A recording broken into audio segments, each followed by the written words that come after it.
suñ secrétaire général suñu candidat dafay préparer une tournée nationale pour wër 14 régions yi 46 départements yi plus de 500 collectivités territoriales moo tax tey ñu ne dañuy daje sottanteel xel ci loolu te bu ñëwee ci département yi la jëm bu ñëwee ci commune yi la jëm moo tax ñu dajale tous les coordinateurs ak seen i bureau seen i ñi leen di jàppale ak personnes ressources yeeg ñëpp ñu ànd tey joxante loxo nekk benn préparer tournée nationale boobu ba nga xam ne dootu yàgg ci fan ñun ñu bés sàngam la. parti socialiste ñun ñëpp ay socialiste lañ te dañ ne socialiste boo ko doonee dootoo fa jóge ndax ci sa deret lay nekk mën na am bi biis nag ay xulo ay xeex comme li xew bi ñuy dàq ñun ci parti bi waaye heureusement que bërki dem bi ñoom nee nañ mosu ñoo dàq nee nañ Bocar Moussa Thiam moo jël responsabilité am defar liste bi nit ñi dàq naa leen waaye bureau politique communauté centrale mos sa daje ne dàq naa Khalifa Ababacar Sall dàq naa Dioker Gaye dàq naa Moussa Taye dàq naa Aba Mbaye dàq naa Cheikh Sok dàq naa nangam musta am kon ba tey loolu tant mieux kon retrouvaille boobu nga xam ne ni moom la war parti socialiste war a ànd nekkat benn ñu ngi ci dox ay jéego ña féete ca côté bële ci parti socialiste boobu am nañ ci ñuy dox ay jéego ndax xam nañ ne wax dëgg yàlla parti socialiste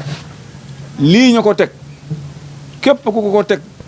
génnoo ci jéggaloo ko ba yomal xeyam yaag Senghor da ngeen toog tribunal politique bu yàlla yi mu àtte leen ndax parti bu ñu créé 1948 mu indi indépendance politique amorcé indépendance économique def une république une nation parti boobu gouverné pendant 40 ans nga xëy suba seeyal ko ci benn mouvement boo xam ne amul sax structure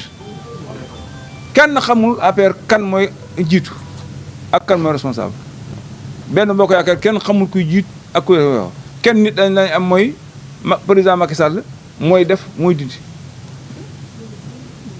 mu ne ca parti boobu di xeex parti boobu ndànk di ko xeex ba parti boobu mën naa wax ne tey parti social mujjutu lu muy 5 députés waaye su parti bi yeggee ci coono boo xam ne nii dem nañ ba ñi nga xam ne waruñu mën a yore comité sax seen xel di daj ne dañuy bëgg a gérer parti socialiste tey Serigne Mbaye Thiam xelam na daj gérer parti socialiste Alioune Ndoye xelam na daj loolu nga xam ne yaa problème Yewwi Askan Wi mais bu ñu demee nag ba nga xam ne élection présidentielle ñëw na charte bi nga xam ne nii moom lañ bokkoon xaatim ko charte bi daf ne suñu neexee mën nañoo am benn candidat suñu neexee ñu am ñaar bu ñu neexee ñu am ñett kum neex nga nekk candidat kon loolu mooy li nga xam ne war nañ ko sàmm looloo tax na ñu sàmm loolu ñun tey contrat yële ñaar yëpp remplir nañ ko avec succès et courage et détermination kon li des tey mooy élection présidentielle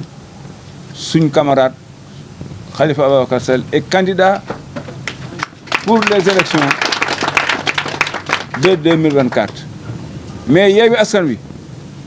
du tuxu du tas ndax structure la bu ñu soxla ndax booy def ak koo xam ne du bay tooñ yow itam waroo bay dóore te fi mu nekk nii Yewwi Askan Wi dóor nañ leen dóor yoo xam ne lii xew te assemblée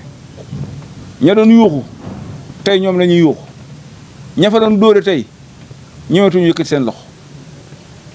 assemblée bii plénière yi ku ko suivre da nga xam ne y a un grand changement dans ce pays te kenn indi ko lu muy Yewwi Askan Wi kon Yewwi Askan Wi dafa am njëriñ boo nekkee ak nit mu lay niwal doole di la dóor te mënoo ci dara mbaa nga jéem mënoo ci tus bés boo gisee koo xam ne mën na si dara bu jógee da ngay ñëw ànd ak moom jàppale ko ngeen wulli ko ba mu tëdd ci suuf loolu moo indi tey Yewwi Askan Wi ça fait trembler mënutuñoo lekk mënutuñoo naan parce que du li passé moo leen jaaxal fi ñu jëm moo leen jaaxal. xam nañ ne tey Sénégal commerce bu baax bi dëgg mooy ne Macky Sall mën ngaa nekk candidat yéen ñi toog fii képp ku ko ci wax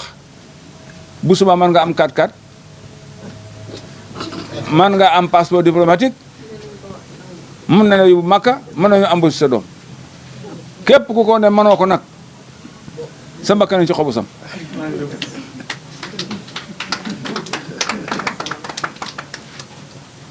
te mënta nekk warul la nekk mënta nekk te du nekk même bu ko jéemee loolu opposition bi duñ ci d'accord tey duñ ci d'accord ëllëg on ne peut pas être là Macky Sall di tànn ay candidats am ñu war a dajeel ak ñu warta dajeel kenn du ko nangu.